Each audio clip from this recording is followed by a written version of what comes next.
Каждого живущего на нашей планете волнует вопрос смысла непростого мероприятия под названием «жизнь». Зачем нужно сначала в муках рождаться, затем снова в муках пробиваться сквозь тернии жизни, проходить огромное количество страданий, чтобы потом, опять же в муках, банально умереть, перестать существовать и быть стертым из бытия навсегда. Чем скептичнее и материалистичнее настроен человек, тем меньше он видит смысла в своем существовании, и ему приходится мучительно его искать. Мысленные костыли и мировоззренческие подпорки вроде «жить надо ради того, чтобы просто жить и получать удовольствие», или «жить надо ради детей, ради будущих поколений, ради страны, ради коммунизма» и так далее, согласитесь, работают со скрипом и не приносят желанного успокоения и понимания. И только при рассмотрении этого вопроса через плоскость духовности, только при взгляде на него с точки зрения вечного духовного существа, коим мы все и являемся, души, появляются сначала контуры, а затем перед человеком предстает и полное понимание смысла его пребывания в материальном мире со всеми выпавшими на его долю страданиями. О том, зачем мы пришли на Землю, написано и сказано так много, что я едва ли смогу добавить что-то новое к этому массиву данных. Да, собственно, и цели говорить что-то новое у меня никогда и не было.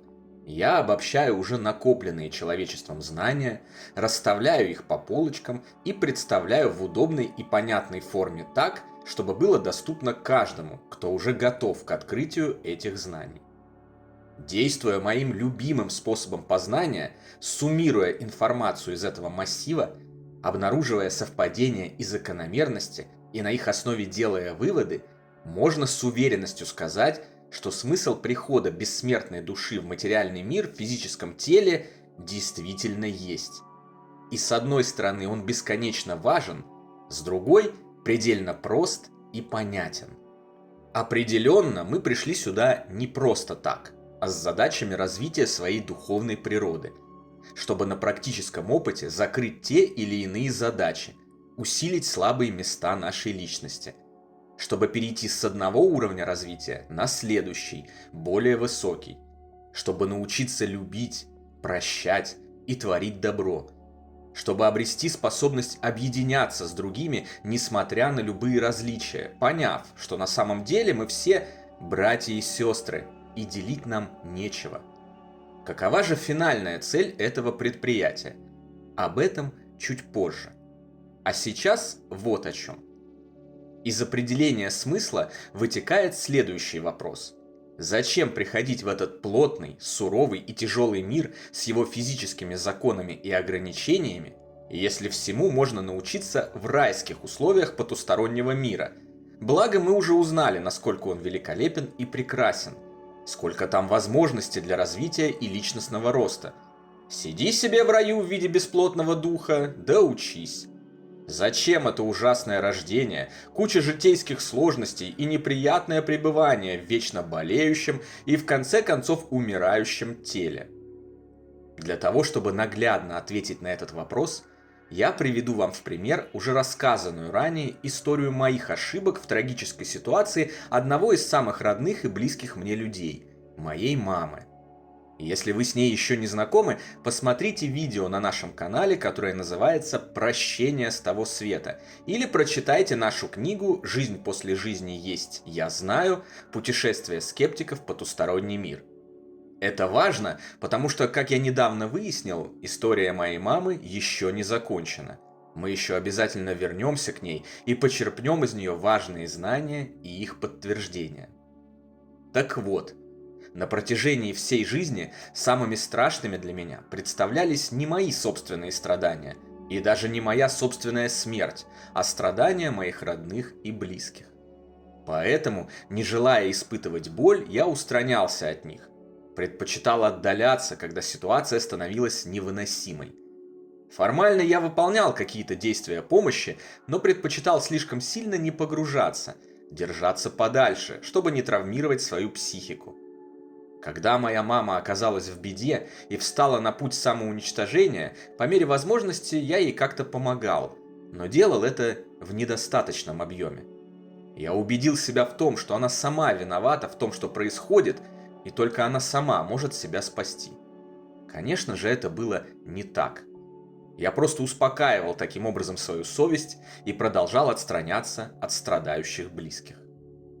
Так продолжалось до онкологического диагноза другого моего самого родного и близкого человека, уже знакомого вам Данила, вместе с которым я прошел путь его болезни, страданий и ухода из этого мира до конца, навсегда выучив пройденный урок и отпечатав его в своей душе. Если твоему родному человеку плохо, ты должен не только не отстраняться от него ради собственного блага, но наоборот, бросаться на помощь всеми доступными и даже недоступными способами, не испытывая глупых страхов, не жалея себя и своей жизни. Я убежден, что это знание из разряда тех, что мы уносим с собой в потусторонний мир, и нам уже не придется заново проходить уроки, чтобы получить или освежить его. Этот вопрос закрыт раз и навсегда, как квест в видеоигре. Смог бы я изменить отвратительную черту своей личности, находясь в нашем общем, прекрасном, комфортном и безопасном духовном доме и выучив только теоретическую часть урока? Сомневаюсь. Временная физическая разлука с Данией развернула меня на 180 градусов, изменила меня полностью, научила важности духовных ценностей, показала, что материальные ценности не важны вовсе. Я понял, что самая главная наша задача в земной жизни – научиться безусловно любить ближнего, несмотря ни на какие препятствия и неудобства. Помогать друг другу в любых, даже самых трагических ситуациях. Однажды научившись этому, человечество сможет построить рай и на земле. Вот еще пример. Несколько лет назад я столкнулся с мошенниками, которые пытались отнять у меня все имущество, повесить на меня огромные долги и посадить в тюрьму. Долгие годы продолжалось мое противостояние с ними, были потрачены серьезные деньги, проведены тысячи часов в судах, полицейских участках и других правоохранительных органах. В конце концов, я вышел из этого тяжелейшего испытания победителем. На пути я обрел юридический опыт, несгибаемую волю к победе и уверенность в том, что несмотря ни на что все будет хорошо, если не опускать руки и не сдаваться. Смог бы я получить все это, изучая, как бороться со злодеями за жизнь и свободу, только на страницах учебников или с чужих слов? Конечно же, нет. Может и можно научиться всему и в райских условиях духовного мира, но ввиду особенностей его устройства там никогда не будет практики. Как научиться любить друг друга, несмотря на жестокость и осуждение общества, если там нет ни жестокости, ни осуждения? Как уяснить, что время рядом с нашими любимыми самое бесценное богатство, если там никто не умирает и никто ни с кем не разлучается? Как отлить в граните, что жизнь священна и никто не вправе отнимать ее у другого, если там все друг друга любят и даже не думают отнимать у других их жизни? Как научиться прощать, если там нет обид и необходимости прощения? Как постичь эффективные способы борьбы со злом, если у нас дома зла нет? Любая эффективная, полноценная учеба, как известно, состоит не только из теории, но и из практики, закрепляющей результат процесса. Так обретаются, растут, шлифуются, закаляются, полируются и доводятся до совершенства навыки, умения и качества. Уверен, этот закон работает не только в нашем мире, но и в любом другом. Где еще мы можем максимально эффективно научиться чему-либо через какие-то практические ситуации, как не здесь, на Земле? На уровне, где зло перемешано с добром, добрые души оперируют рядом со злыми и оппонируют друг другу, любовь борется с ненавистью, свет с тьмой и есть возможность получения всестороннего опыта. Тяжелые условия существования в плотном мире, нищета, несправедливость, страдания, горе, преступления и предательство вынуждают нас проходить уроки, расти и развиваться, на практике закреплять знания и повышать духовный уровень. Если мы доверяем своей бессмертной природе и божественному плану, то выпускаемся из этой школы с огромным успехом, необъятным багажом знаний и умений.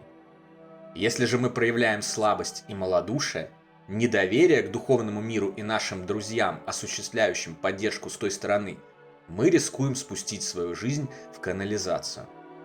Сдаваясь под напором расставленных на пути испытаний, впадая в уныние и печали, отказываясь видеть очевидный смысл в нашем пребывании здесь, мы не оправдываем доверие.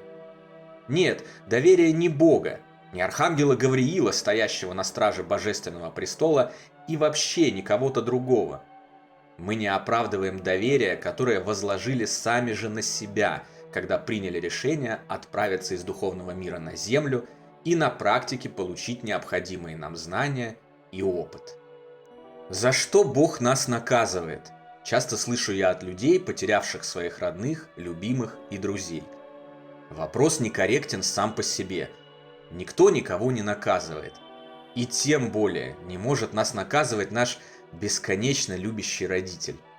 Словно школьники или студенты, мы по своей воле проходим на земле те или иные уроки, нужные в первую очередь нам самим, чтобы достигнуть важных целей и задач, исполнить миссию, с которой мы были рождены в вечности, наполнить все сущее любовью, добром и счастьем. Развиваться до тех пор, пока каждый из нас сам не станет бесконечно мудрым и любящим Богом и не начнет творить свои собственные миры, полные света. Погружаясь в отчаяние, жалея себя и возлагая ответственность за любое негативное событие на кого-то другого, мы теряем самое важное – бесценную возможность вырасти над собой и понимание, что на самом деле наш мир прекрасен. Бесконечно мудрым замыслом нашего общего Отца он создан таким образом, что, несмотря ни на какие земные трудности и страдания, для каждого предусмотрен свой хэппи-энд. Возвращение из биологического тела в наш общий, великолепный духовный дом света, любви и счастья. Воссоединение там с нашими ушедшими ранее любимыми и продолжение нашей великолепной вечной жизни. Мне не хватает слов и конструкций физического средства выражения. Человеческий язык пасует перед неописуемым, необъятным и безграничным чувством благодарности, признания и любви к Богу за этот поистине чудесный дар. Поэтому завершу я это видео словами человека, умеющего выражаться гораздо более красиво, емко и велеречиво, нежели я. Французского врача, фармацевта, писателя, поэта и астролога Мишеля де Нотр-Дама, известного также как Нострадамус. Бог обладает феноменальными сверхспособностями. Он идеальный разум. Бог вечен и очень добр ко всем живым существам. Ибо тот, кто однажды появился на белый свет, никогда не прекратит своего существования. Каждому дана бесплотная сущность, и она бессмертна, разумна и идеальна, и является частицей Бога. Это душа. Все люди обязаны ему своей жизнью до и после своей смерти. Наш невесомый и нематериальный дух может иметь много жизней, и когда одна из них прекращается, душа находит в себе другое тело. На этом на сегодня все. До новых встреч, дорогие друзья! Пусть любовь, добро и свет пребывают с вами всегда в ваших сердцах и вокруг вас.